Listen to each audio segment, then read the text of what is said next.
Good afternoon, everyone. We're going to start our hearing. I just want to comment that we have a great turnout here, so we look forward to a great discussion dealing with workplace safety and programs in New York State. Today's Assembly hearing is being convened by the Committee on Labor, the Assembly Subcommittee on Workplace Safety, and the Assembly Commission on Skills Development and Career Education. Joining us here on the panel, we have my Assembly colleagues, starting with Brian Kavanaugh. We also have Assemblywoman Shelley Mayer, Assemblyman Mike Dendecker, Assemblyman Francisco Moya, and myself, Michelle Titus, Chair of Labor, and Assemblyman Harry Bronson. Starting off this hearing, I'm going to let Assemblyman Francisco Moya give openings. Thank you. I just want to take this opportunity to thank the chairwoman for convening this hearing. We have been seeing the recent deaths that have been taking place throughout the construction industry. We have seen those problems that are really being created through the fact that a lot of immigrant workers, a lot of construction workers are dying and risking their lives every single day. It is our responsibility to make sure that we can look into this matter and look at the ways that we can correct this situation so that no one who is going out there and putting their lives on the line every day to make this city great while they start building these buildings that we have throughout this great state of New York, we can do everything possible to protect the workers, and that's why this hearing is so important. Again, I want to thank my colleagues, and I want to thank the chairwoman for convening this important hearing today. Okay, now we'll hear from Assemblyman Harry Bronson from Rochester. Thank you all for being here today. This is an important hearing because we really want to talk to the folks in the field about worker safety and how might we as a state develop policies that will improve the safety aspects of all work sites, no matter what industries are involved. You know, this hearing started when Assemblymember Moya and myself and a number of other people got together and had a discussion about the realization that people are reporting to work in the morning, and unfortunately, instead of coming home unharmed, they're coming home with injuries, and in some tragic situations, they're not coming home at all. This is unacceptable in New York State. It's unacceptable that we have the number of employers who are not doing what they need to do to develop policies, to make sure that there's safety equipment, making sure that people know how to use that safety equipment, and making sure that workers know how to perform their jobs in a safe way. So we look forward to hearing from each and all of the folks who are going to give testimony, and hopefully we can then take that back and make some policy changes that are going to have a positive impact on the safety of workers on job sites. Thank you. Assemblyman Mike Dendecker. Thank you very much. I'm very excited to be here because the communication between the state legislature and the building trades and the construction industry is so vitally important. Although there are times we may introduce legislation that we feel is adequate, unless we hear from you and find out whether or not the rules and regulations that we are exploring are actually working or not. When we read about workers getting hurt on job sites, sometimes we're being told it's a worker's fault, sometimes we're being told it's a safety measure, sometimes we're being told it's not proper training. And all of these brought together are important to us. So to hear from various members of the industry to tell us what's working and what's not working, what types of regulations might be enforced, might be out there but aren't being enforced, how they can be enforced better. The whole idea is to make sure that when my colleagues have said when a worker goes to work, that they're working in a safe environment, that they're not getting putting themselves in danger or members of the public, and that they can go home to their families and be able to have a quiet, peaceful life. So we are very lucky to have you all here, and we look forward to hearing your testimony today. Thank you. Assemblywoman Mayer. Thank you, chairs, for convening this, and I agree it's an opportunity to hear from you. I just want to make 2 points. One, for those of us that represent the communities outside New York City, with so many immigrants who feel very fortunate to have jobs involved in building and construction, they are at tremendous risk every time they engage in this building activity because, frankly, we don't have the protections we need for them in terms of the law and in terms of enforcement.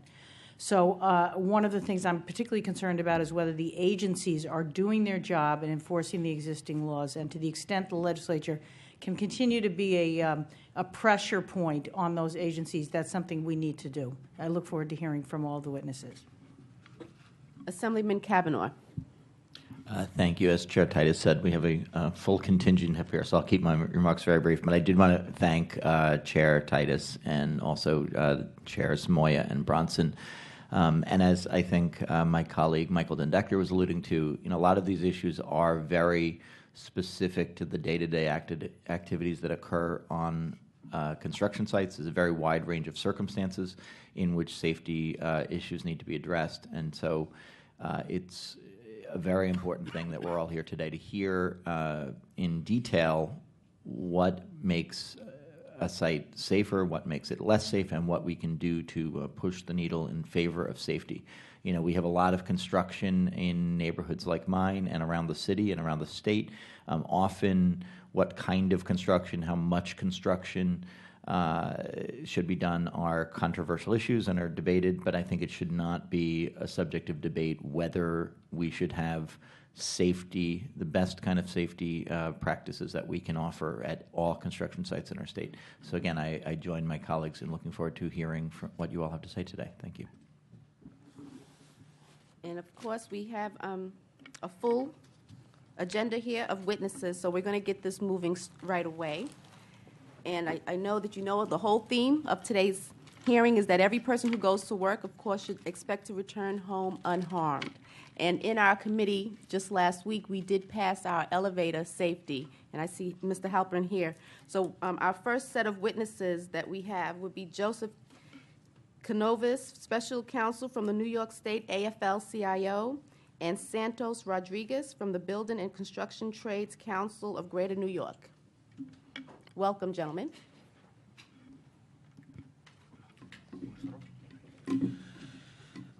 Good morning. Good morning to the committee chair, Assemblyman Titus, Moya, Bronson. Good morning, Mayor, and Canavar. My name is Santos Rodriguez, and I am the Director of Community Affairs and Strategic Initiatives with the New York City Building and Construction Trades Council of Greater New York. I thank you for the opportunity today to present testimony regarding workplace safety. The New York City Building Trades is an umbrella organization for the local affiliates of 15 international AFL-CIO affiliated construction unions. Our affiliates have jurisdiction in all 5 boroughs of New York City. Our affiliates represent approximately 100,000 unionized construction workers in the city. Our members are trained in New York State approved apprenticeship programs. The BCTC affiliates and responsible contractors that are their collective bargaining partners jointly sponsor these programs. Many of our affiliates collectively bargain agreements including contract requirements for both safety practices and safety equipment that are intended to meet and exceed industry standards. In the unionized sector, both contractors and worker acknowledgement their mutual obligation to maintain a safe work environment. Some unions collaborate with their contractors to form joint labor management safety committees to examine and implement best practices for the trade to maintain safe work sites. All BCTC affiliates have pledged to follow the General Safety Code for all construction projects in New York City, and that code is included in all project labor agreements.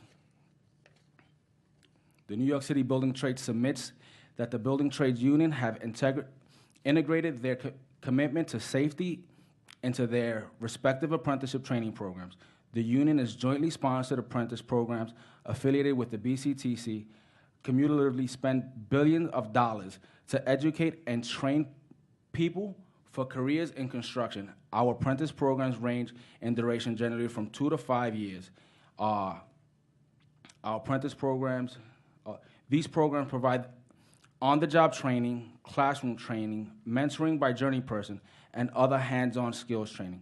our apprentices work while they learn. Collectively, these programs enroll graduates, thousands of people per year. Worksite safety is a principal objective of these programs. Our programs are focused on providing the industry with well-trained and experienced workforce. Studies have shown that union job sites are safer sites. There are approximately 22 affiliates in the New York State Registered Apprenticeship Programs, which some train more than one craft within that trade.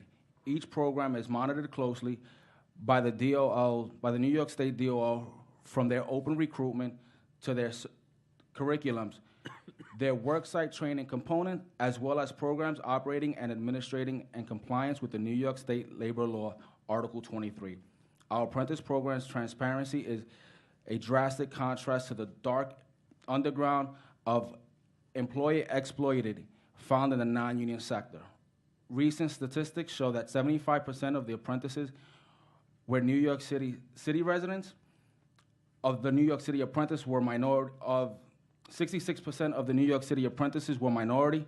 Recent statistics also show that approximately 79% of the construction deaths are on non-union construction sites, where the standard for training may, at best, be no more than a 10-hour OSHA card, which does not compare to the hundreds of hours of classroom and many more hours on-job training that union apprentices receive. Thank you very much to the committee. And just in lieu of this, I want to highlight that tomorrow we have a Workers' Memorial Mass at St. Pat's Cathedral.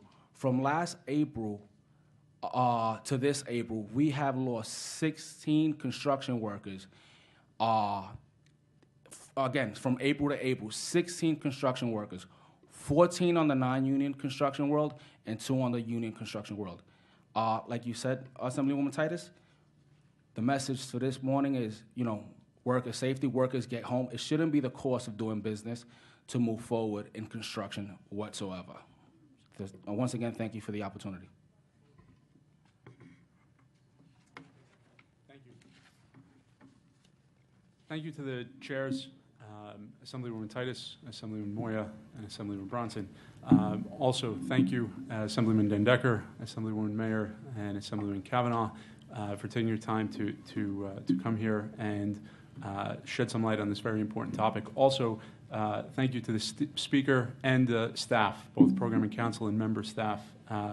This is something that we take very seriously, and I apologize. My name is Joe Canavas. I'm a special counsel for the New York State AFL-CIO. We represent 2.5 million members across the state and 3,000 local unions. This hearing is timely today because tomorrow, April 28th, is Workers' Memorial Day. It's a day that we gather in the labor movement to commemorate all of those who are killed and injured at work over the past year. The quote, "Mourn for the dead, fight for the living," is attributed to Mary Harris Jones, whose Mother Jones, who was an early 20th century United Mine Workers organizer. She was an immigrant, and that quote has been taken as the motto of Workers' Memorial Day.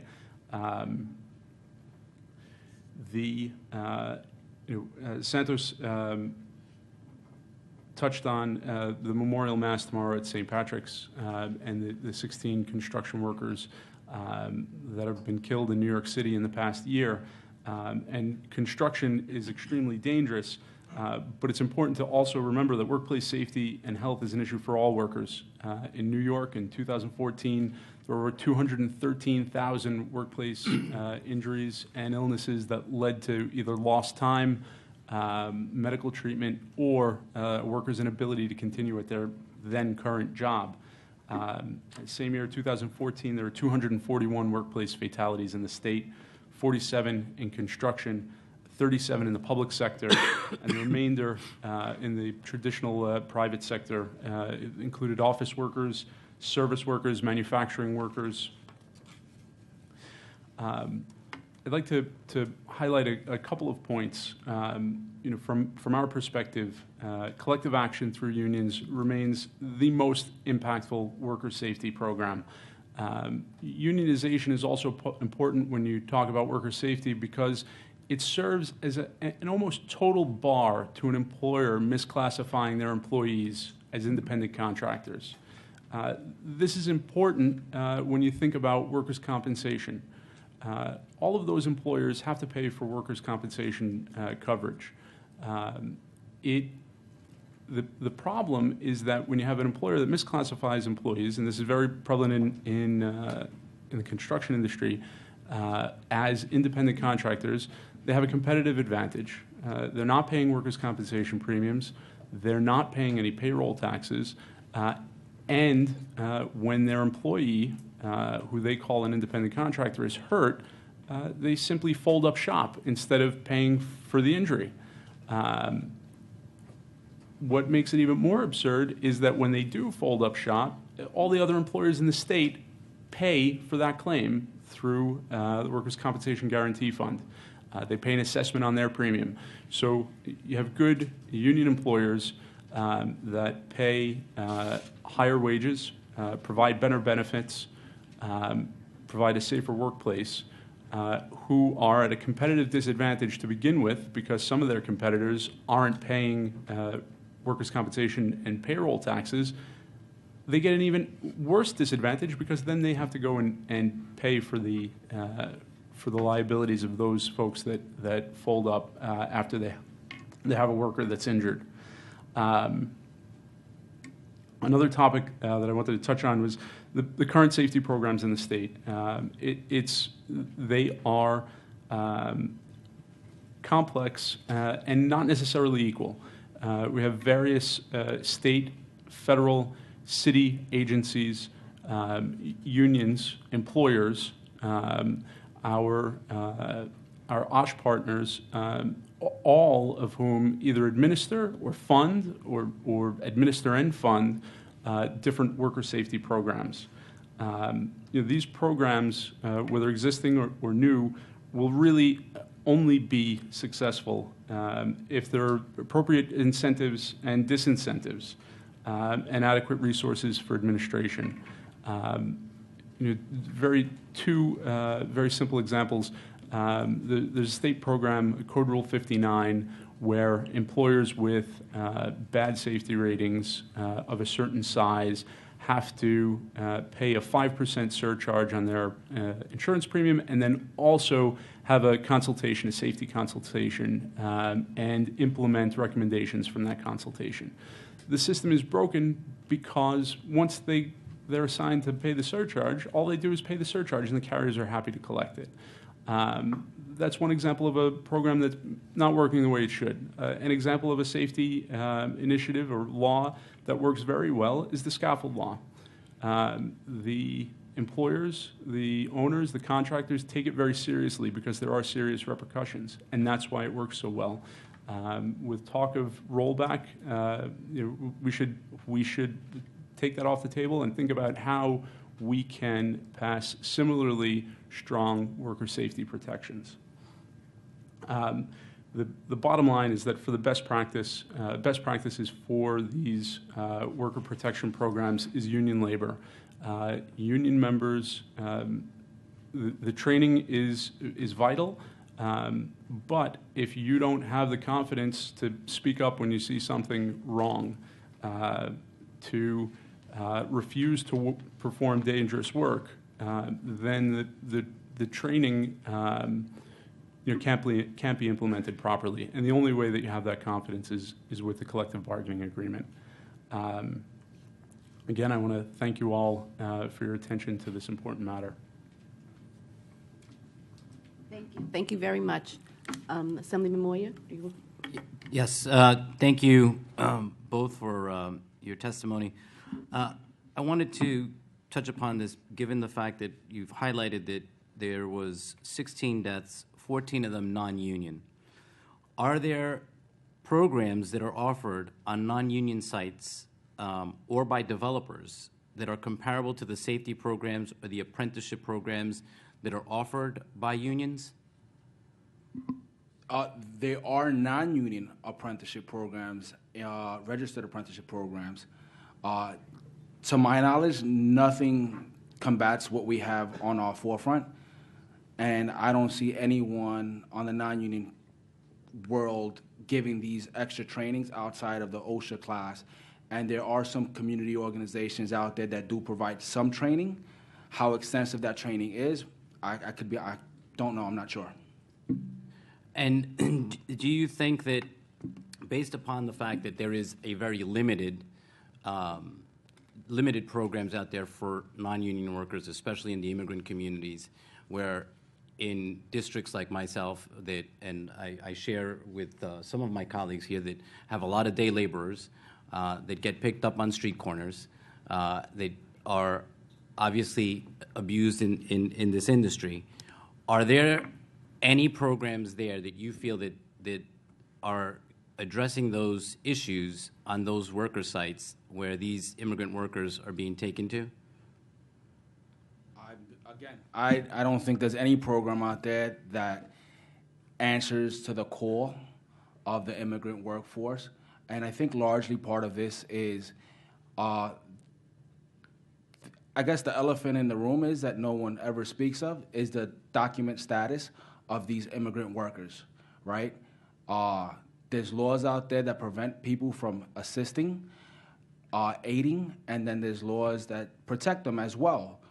So I think there's two folds to this conversation that leads to a greater conversation is how to protect the workers totally, completely, and if they're here with documented status to help those immigrant workers find a trail to a program that is going to be able to assist them and not work as a day laborer on the corners of many areas in the city, which we've all seen, even throughout the state.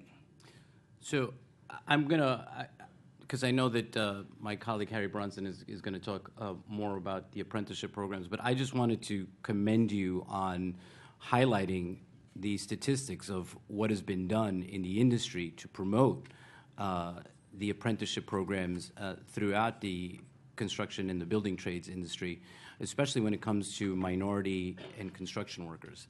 I think that's a very, very important component to what we are trying to achieve in this hearing, is to demonstrate how far we've come.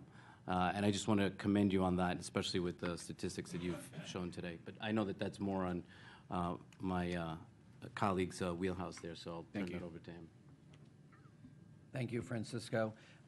Santos, I want to follow up regarding your statement that talked about developing safety practices through the joint labor management approach.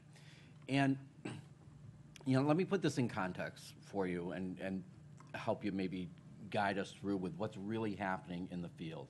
And that is, the idea is that we have safety standards. Some of those are developed, as Joe indicated, through either the federal government, the state government, or locality. But then we also have employer policies and standards that are developed. And those policies and those standards have to be known by management and the employer. They should also be known by the employee. They should be reinforced with training. And there should always be monitoring to make sure that as we go through the day-to-day operations on the job site, that we're following the policies that we set up, however we set them up. So let's start, though, with the joint labor management and how you set up the safety standards and the policies when unions are actually working with management to create policies that are going to make sure that workers are safe. How does that happen? Well, I think that's actually very simple. In fact, where people care about their workforce on the union side, and when you have labor come together with management, it's to better the industry, reduces insurance rates and so forth on that forefront. But it comes down to the training. They know that they have a workforce that they want to see get home at the end of the night. Those conversations take place, and it's that three-legged stool, right? It's not just management, or it's not just union, it's membership as well. all three prongs together make that happen through the training, through the apprenticeship program, through the continuous training as journey person that the unions provide. Management wants to see that because at the end of the day, they also pay less insurance rate if they don't have any incidents on their job sites. Yeah, one of the things that's often lacking when we have these discussions up in Albany, and that is if you have a safe workplace, your premiums your workers' comp premiums and your insurance premiums are going to go down, right? And unfortunately, not a lot of folks in the business community continue to acknowledge that.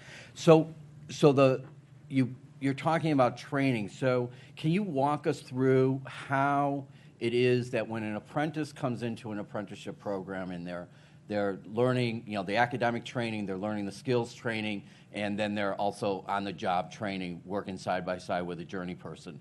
So how is it that safety measures are included in those training programs? So as a minimum requirement for anyone that's coming into the apprenticeship program, they first start off, let's say, with the regular OSHA 10-hour course, right? So there's the safety protocol on that. If they need to exceed to like an OSHA 30 course, there's safety training, whether it's scaffold training, confined space, and there's something as little as, what we take for granted is putting on a safety harness, right? The proper way of putting on a safety harness, the proper way of attaching, what you need to attach to, not just any pipe you can attach to. There's a system in place that is being taught to the apprentices on where you can attach your harness to, right? So it starts right from the minute they walk in through the door. We start off with safety and we end off with safety. Mm-hmm. And if you're on a job site and you have a union steward or some other representative on the job site and they see that these procedures aren't being followed or that the appropriate equipment is not being provided by the employer, what happens then? So to the individual, to the worker themselves, they're told to stop working until they get their safety equipment on, as even safety goggles, something as little as safety goggles that people take for granted, or hard hat. The last incident, the last death actually was a piece of plywood or a piece of wood that fell onto someone's head, and something as little as a hard hat could have probably saved that individual's life. And so am I correct in drawing the conclusion then that because on a union site you have knowledgeable union representation there, you have knowledgeable workers there, and if something is going awry when it comes to worker safety, procedures, equipment, following the rules, things of that nature, we can stop that behavior long before we have an enforcement agent come on the job site and take a look at it? We hope that, yes. All right. And tied to that, I want to jump to Joe then, and you mentioned, which I think is really important here, and that is the relationship between the collective bargaining agreement and I think what you were alluding to is the fact that if somebody were to report an unsafe job site, they have the protection of the CBA and the whatever the discipline is that's set out in that collective bargaining agreement. They have that protection to rely on, whereas in the non-union sites, they really don't have the protection. That's absolutely right. Most collective bargaining agreements have a for-cause provision, meaning that you can't be discharged for no reason, and that you have to have a good reason for an employee to be discharged. Also, collective bargaining agreements have a built-in enforcement mechanism. If the union thinks that the contract's been violated, like the just cause provision, they can bring an employer to arbitration through the grievance process. It is a built-in enforcement process for people who identify safety violations and bring them to the attention of the employer. If they are later improperly discharged for that reason, there's a built-in mechanism. There are protections in law. There are protections in federal law for whistleblowers. And certain aspects of state law, there are protection for whistleblowers when it comes to safety. However, you see that these agencies are overtaxed. There are 66 workplace safety inspectors in the entire state. For them to get to every workplace in the state, it would take 131 years. The union has representatives on every site, and by representatives I mean members, the workers. They're there, and they can identify these safety violations, and if they do bring them up, like I said, they have the protection of the collective bargaining agreement. Okay. One last line of questioning, and it relates to your testimony in the narrative testimony regarding the surcharge. Is there something you think that we can do to make sure that we do more than allow the insurance company to collect an extra fee? Is there a regulatory change or a statutory change that you would recommend us taking in Albany that would help to not only respond by putting a penalty by having the employer pay a surcharge to an insurance company, but also is there a way for us to make sure that there's corrective action taken when there's been a safety violation? Well, I want to take it out of the context of Code Rule 59 because I think that it's a system that doesn't necessarily work properly, and I can get back to you on specifics about that. But the idea is that if the incentive or the disincentive to adhering to the worker protection program, whether it's workplace training, whether it's inspections, whether it's consultations, 5% insurance surcharge, workers' comp surcharge, isn't enough. It has to be something more substantial. And I'm happy to work with you and the other members here on exactly what that is. But I just used it as an example of one program that isn't necessarily doing what it should. Okay, we can follow up sometime post this hearing. Thank you both. Any other questions? Mr. Dendecker. So I'll ask Santos first. Currently, how long are apprenticeship programs, state apprenticeship programs? Anywhere from 3 to 5 years. 3 to 5 years. So that's 3 to 5 years that an apprentice is actually in a classroom? In or- classroom and on-the-job training, yes. So they'll work while they go to school as well. Some have evening classes, some have day classes, but they're still working through that time. Some have maybe 2-week or 3-week on-hands training, and they switch. Every apprentice program in the building trades is different. I couldn't begin to go through every single one of them. I just don't know them all, but they all have different methods of doing it to get to the same place. Yes. So during that 3 or 5 year period, you said they're in classrooms and also out on job sites? Absolutely.